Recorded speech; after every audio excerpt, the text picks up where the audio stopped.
नमस्कार. आजचं current affair पाहू आपण 16 मेचं आणि त्यासोबत UPSCचे क्वेश्चन. टेन्शन नाव घेऊ, हिस्ट्री कंप्लीट होते आणि सध्या एन्व्हायरमेंट शनिवार रविवार, उद्यापासून परत हिस्ट्री चालू होते आपल्या याच्यात. टेन्शन घेऊ नका. त्यानंतर समोर 16 मेचं पहिलं करंट अफेअर आहे समर्थ. काय आहे समर्थ? ई गव्हर्नन्स प्लॅटफॉर्म आहे. हा कोणं डेव्हलप केला आहे? HRD मिनिस्ट्रीनं. हा नाही काय open standard open source platform आहे. समजलं नाही तर बा फायदा कोणाला होणार आहे आता समजते. या प्लॅटफॉर्मवर जाऊन नाही काय विद्यार्थी बुक्स डाउनलोड करू शकते, स्टाफ ॲडमिशन करू शकते, त्याचा टाईमटेबल तयार करू शकते, सर्व ॲटोमॅटिकली होईल. समर्थ हा EU गव्हर्नन्स प्लॅटफॉर्म आहे, एज्युकेशनशी संबंधित, एवढं लक्ष ठेवा. त्यानंतर HRD मिनिस्ट्रीनं कोणत्या स्कीमच्या अंतर्गत सुरू केलं तर एक स्कीम आहे, नाव मोठं आहे, national missions of education and communication technology scheme. हे स्कीम 2009ची होती. हे नाही काय लर्निंग आणि टीचिंगमध्ये इन्फॉर्मेशन टेक्नॉलॉजीचा वापर करते. समर्थ HRD मिनिस्ट्रीच्या अंतर्गत ई गव्हर्निंग प्लॅटफॉर्म आहे, एज्युकेशनशी संबंधित आहे आणि कोणत्या मिशनच्या अंतर्गत आहे? National mission of education and communication technology स्कीमच्या अंतर्गत. त्यानंतर पहा वेस्ट बँक. इथं काहीतरी अमेरिकेने एक ऑफिशियली काहीतरी एक करंटमध्ये इस्रायलला सांगितलं का आपण वेस्ट बँकवर परत कब्जा कसा करायचा. तर बा जोपर्यंत आपल्याला बॅकग्राऊंड माहीत नाही तोपर्यंत समजतच नाही. तर बा लोकेशन कुठं आहे? जॉर्डन नदीवर. जॉर्डन नावाचा देश आहे, तिथं एक नदी आहे जॉर्डन नदी, त्याच्या वेस्ट साईडला येते वेस्ट बँक. याची साईज नाही का गोवापेक्षा 1.5 आहे आपल्या. ओके, एवढं क्लिअर झालं. पहा याची हिस्ट्री काय. 1948मध्ये अरब आणि इस्राईलचं वार झालं, अरब कंट्रीज आणि इस्राईल. तर वेस्ट बँकवर नाही काय जॉर्डनचं नियंत्रण आलं. त्यानंतर 1967मध्ये परत वॉर झालं. आता इस्राईल जिंकते आणि वेस्ट बँकवर कोणाचा कब्जा आहे आता? इस्राईलचा. पण एक ऑस्लो तह झाला 1990मध्ये, पॅलेस्टाईन एक देश आहे आणि इस्राईल दरम्यान. या याच्यानुसार 40% जे वेस्ट बँकचा भाग आहे हा पॅलेस्टाईनला गेला आणि 60% इस्राईलला गेला. तुम्हाला फक्त एवढं लक्षात घ्या, वेस्ट बँक कुठं आहे? जॉर्डन नदीवर आहे आणि कोणाचं वाद आहे? इस्राईलचे अरब कंट्रीज. पॅलेस्टाईन इस्राईलचं, पॅलेस्टाईन आणि इस्राईल एवढं लक्षात घ्या. 40% आहे पॅलेस्टाईन आणि 60% आहे इस्राईलजवळ. ठीक आहे. आणि सध्या सर्वात जास्त एरिया कोणाजवळ आहे? तर इस्राईलजवळ. त्यानंतर गाझा ट्रिप. तिथंच नाही की एक आहे असंच गाझापट्टी. पेपरमध्ये विचारते कधी कधी, हे गाझापट्टी पा काय आहे?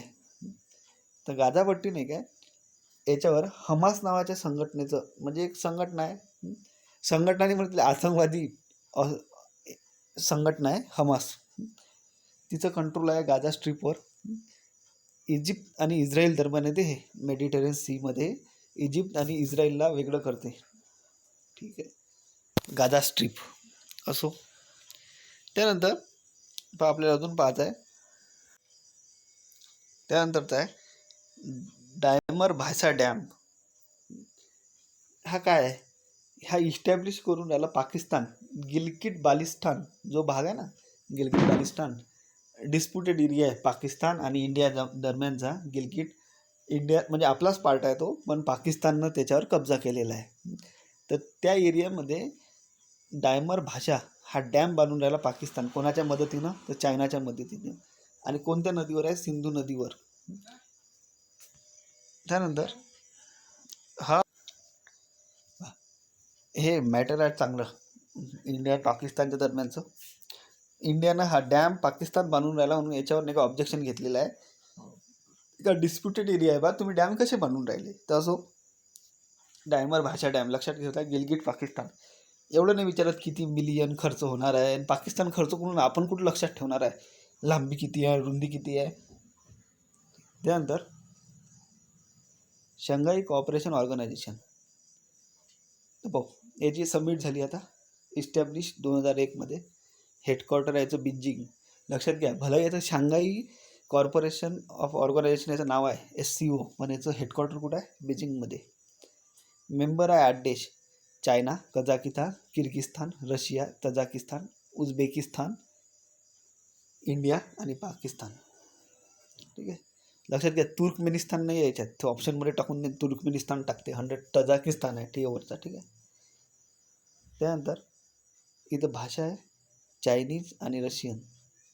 निरीक्षक देश याचे 4 आहे.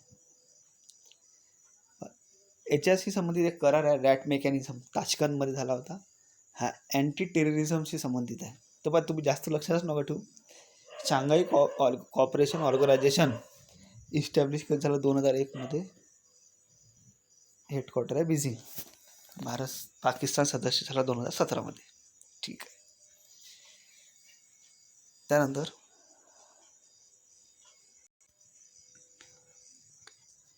आहे Y2K बग. आता हे काय नाटक आहे नवीन. हे Y म्हणजे इयर, 2 म्हणजे टूच 2च, आणि के आपल्याला माहीत आहे 1000 0002च्या पुढं काय होते.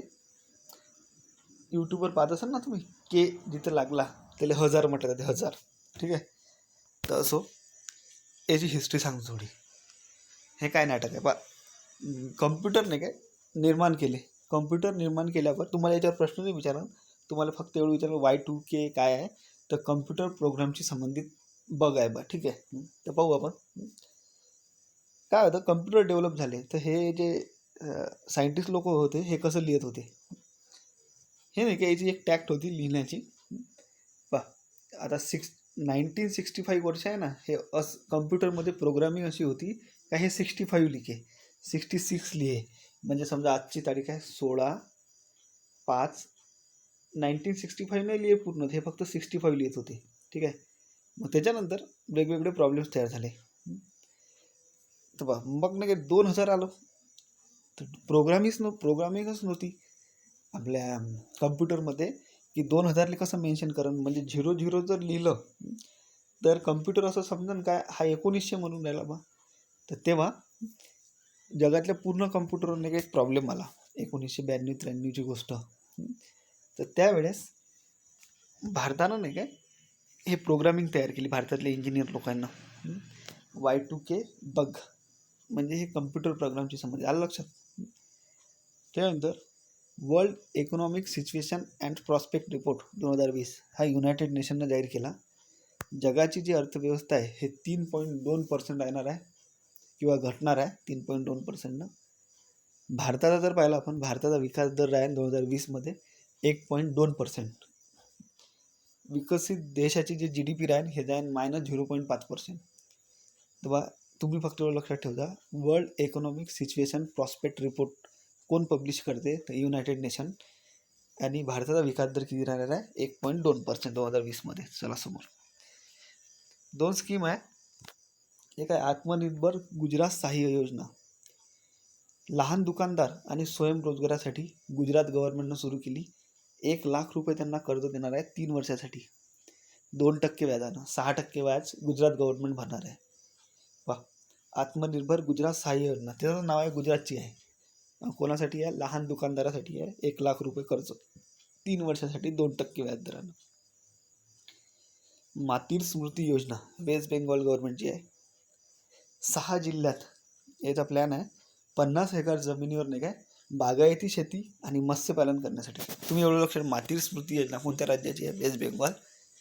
ठीक आहे. आपण पाहू UPSC 2018चा पेपर. 39 नंबरचा प्रश्न.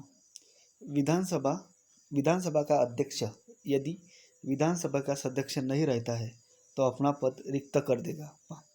विधानसभेचा जो अध्यक्ष राहते हा विधानसभेतून निवडून आलेले जे सदस्य आहेत त्याच्यापैकी एक बनते.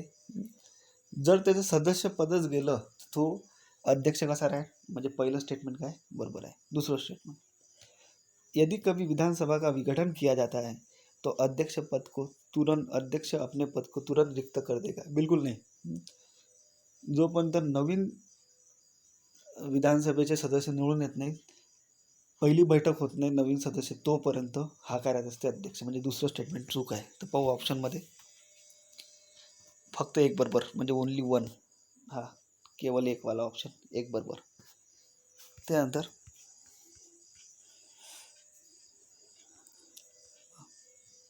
41 नंबरचा प्रश्न, सोपेच प्रश्न राहते, UPSCला काही एवढं हे नाही आहे, होऊन जाते नोट्सवरून, बरोबर वाचायला लागतं फक्त. किसी राज्य के राज्यपाल के विरुद्ध उसकी पदावधि के दौरान किसी न्यायालय में कोई दंडनीय कारवाई नहीं की जाएगी. किती वेळा सांगतो आपण, राष्ट्रपती राज्यपाल जेव्हा पदावर असते त्यावर त्याच्यावर कोणतेही कोर्ट त्याला शिक्षा देऊ शकत नाही. किसी राज्यपाल के परिलब्धियाँ और भत्ती उसकी पदावधि के दौरान कम नहीं की जाएगी. त्याचा कार्यकाल आणि त्याचा पदावधी त्याच्यात काहीही गडबड करता येत नाही. बरोबर आहे दोन्ही स्टेटमेंट. ठीक आहे आपल्या नोट्समध्ये. त्यानंतर समोर जो आपण याच्यात नाही काय, काही क्वेश्चन करंटशी संबंधित राहते आणि काही क्वेश्चन नाही काय आपल्या ते आर्ट अँड कल्चरशी संबंधित राहते, म्हणून ते आपण सर्व पाहत नाही आहे. ठीक आहे. त्यानंतर हा एक क्वेश्चन नाही पण तुम्हाला समजलं पाहिजे. यदि सरकार द्वारा कोई वस्तु जनता को निःशुल्क उपलब्ध कराई जाती है तो विकल्प लागत शून्य होती है. जर तुम्हाला निःशुल्क, जर सरकार द्वारा एखादी वस्तू जर निःशुल्क देण्यात आली तर काय होते? विकल्प लागत शून्य. विकल्प लागत तर लागणारच आहे. विकल्प लागत की उपेक्षा की जाती है. विकल्प लागत को उत्पाद के उपभोक्ता से कर देने वाली जनता को अंतरिक मी समजावून सांगते, इंग्लिशमध्ये वाचायला लागते. If community is provide free to public by the government, म्हणजे फुकटात जर तुम्हाला काही प्रोडक्ट दिलं तर काय होते? अपॉर्च्युनिटी कॉस्ट 0 होते. हे तर शक्यच नाही. अपॉर्च्युनिटी कॉस्ट इग्नोर होते, हे शक्य नाही. Opportunity cost is transfer to the consumer of the product to the tax paying public. बरोबर आहे. टॅक्स पेईंग पब्लिककडे ते काय होते? ट्रान्सफर केलं जातं. ट्रान्सफर फ्रॉम द कन्झ्युमर, जे टॅक्स पेईंग पब्लिक आहे त्यांच्याकडून वसूल करण्यात येते. चला समोर. त्यानंतर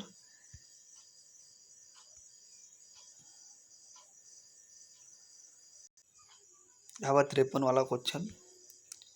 यदि भारत का राष्ट्रपति संविधान के अनुच्छेद 356 के अधीन अपनी शक्तियों को किसी विशेष राज्य के संबंध में प्रयोग करता है तो उस राज्य की विधानसभा स्वतः भंग हो जाती है. बिल्कुल नहीं. दूसरा, उस राज्य के विधानमंडल की शक्तियाँ संसद द्वारा या उसके प्राधिकरण के अधीन प्रयोज्य होगी. एकदम बरोबर. विधानसभेची जे पूर्णच्या पूर्ण कार्य ते शक्ती कोणाजवळ जाते? संसदेकडे. उस राज्य में आर्टिकल 19 निलंबित. बिलकुल नाही. आपल्याला माहीत आहे आर्टिकल 19 निलंबित होऊ शकते कोणत्या कारणामुळे? बाह्य आक्रमणामुळे. ठीक आहे. त्याच्यानंतर जर आणीबाणी लागली असेल तर. त्यानंतर राष्ट्रपती उस राज्य से संबंधित विधेयक बना सकता है. बिलकुल नाही. म्हणजे परफेक्ट आन्सर कोणतं आहे? 2 नंबरचं. त्यानंतर हा एक क्वेश्चन आहे जो आपल्या याच्यात आपण संताल विद्रोह शिकलो आहे, पण आपल्या नोट्समध्ये हे गोष्टी नाही आहे, तर तुम्ही लिहूनही घेऊ शकता. संताल विद्रोह के शांत होने के बाद औपनिवेशिक शासन द्वारा कौन से उपाय किए गए? आता हे कोणत्या पुस्तकात भेटत नाही, हे फक्त UPSCलाच उत्तर माहीत आहे. संताल परगना नामक राज्य क्षेत्र का सृजन किया गया. हे आहे आपल्याजवळ. किसी संताल का गैर संताल को भूमि अंतरण करना गैर कानूनी हो गया. याचं असं प्रश्न असले का याचं उत्तर तर तुम्हाला मी सांगितलं आहे, दोन्ही बरोबर राहते. त्याचे दोन्ही बरोबर आहे, 1 आणि 2. ठीक आहे. त्यानंतर हा होता एक प्रश्न. वानाक्राय, पेट्रिया, इटनबिलू पद हाल ही में जो समाचार में थे ये किससे संबंधित है? तो सरळ सरळ आहे, सायबर क्राईमशी संबंधित होते. ठीक आहे. वानाक्राय असो.